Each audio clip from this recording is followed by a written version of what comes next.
Nahihinaan ka na din ba sa stock taillight ng motor o kotse mo? Ito lang ang kailangan mo idol, ang plug and play na dual contact LED brake light bulb.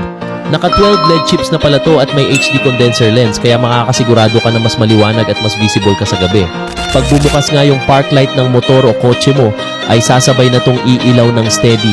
At kapag magpepreno ka naman ay magbi-blinkers mode para mas maalerto yung nasa likuran mo. Napakamura nga lang nito kaya kung interested ka din, andyan lang yung link sa yellow basket. Thank you, always ride safe and don't forget to follow for more. Nahihinaan ka na din ba sa stock taillight ng motor o kotse mo? Ito lang ang kailangan mo idol, ang plug and play na dual contact LED brake light bulb. Naka 12 LED chips na pala to at may HD condenser lens kaya makakasigurado ka na mas maliwanag at mas visible ka sa gabi. Pag bumukas nga yung park light ng motor o kotse mo ay sasabay na tong iilaw ng steady. At kapag magpepreno ka naman ay magbi-blinkers mode para mas maalerto yung nasa likuran mo. Napakamura nga lang nito kaya kung interested ka din, andyan lang yung link sa yellow basket.